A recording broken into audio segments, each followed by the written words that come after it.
Correction के लिए request लगाई है जो कि पेंडिंग एट एम्प्लॉयर नज़र आ रही है, तो आपको कैसे उसे ठीक करना है, कैसे आपको एम्प्लॉयर से कांटेक्ट करना है, इस वीडियो में हम इसी बारे में बात करेंगे। मेरा नाम सागर है, मैं पीएफ कंसल्टेंट हूं।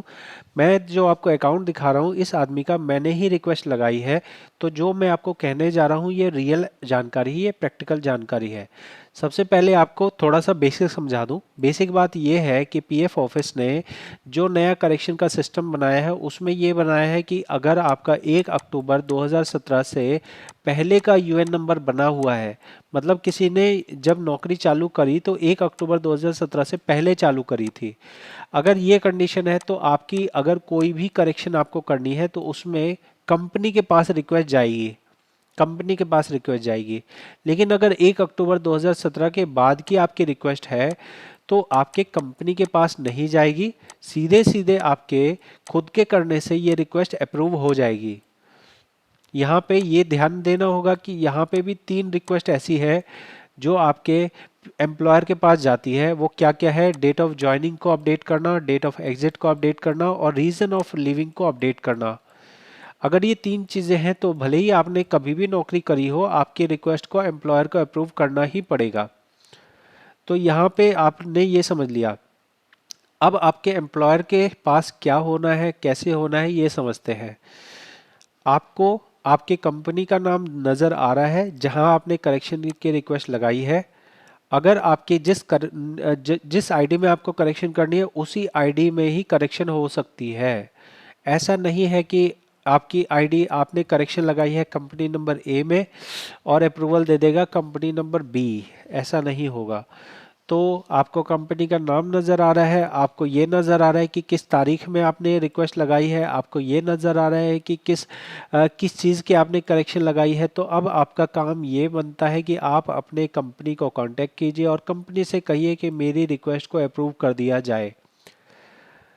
कुछ जो बड़ी कंपनियां होती हैं वो क्या करती हैं, वो अपने एंड से टाइम टाइम पे चेक करती हैं कि किस किस की रिक्वेस्ट पेंडिंग आई है, हम उसे अप्रूव कर दें।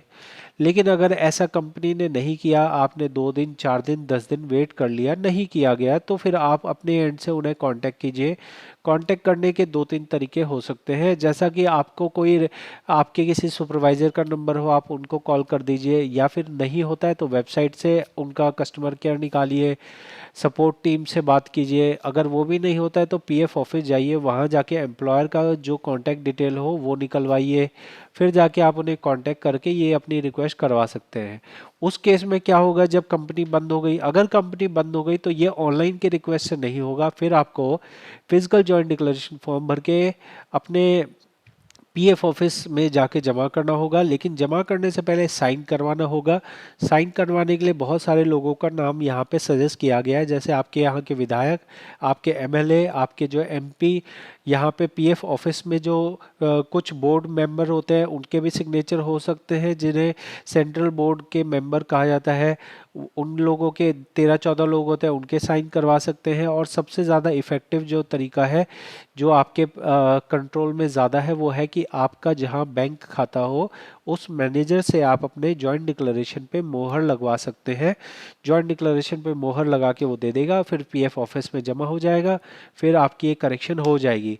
जितना आसान मैं बोल रहा हूँ इतना आसान बिल्कुल भी नहीं होता है। अगर कंपनी बंद हो जाए तो आप मान के चलिए कि 2-4 चक्कर तो आपके लगेंगे ही लगेंगे।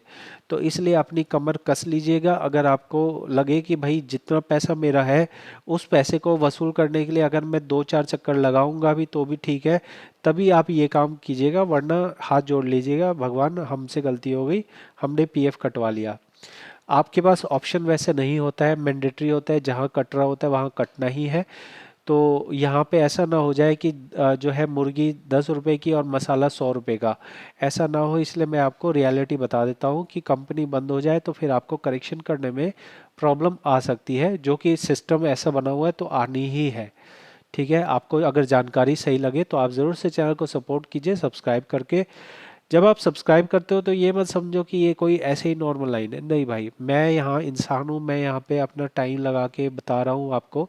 तो मेरी ये एक्सपेक्टेशन है कि मेरे सब्सक्राइबर बढ़ेंगे तो इनकम बढ़ेगी। हम यहाँ मनोरंजन का चैनल नहीं बना रहे, हम यहाँ किसी के मेहनत की कमाई को कैसे प्रॉपर तरीके से निकाला जाता है, क्या परेशानी हो उसको कैसे ठीक किया जाता है, ये यहाँ बताने की कोशिश करते हैं। तो इस चैनल को अगर बढ़ाने में आप हेल्प करते हैं तो आप एक अच्छे काम को करने में मेरी हेल्प कर रहे हैं, जो है लोगों तक सही जानकारी पहुंचे, लोगों का पीएफ सुरक्षित तौर पे वो निकाल सके। बहुत बहुत धन्यवाद।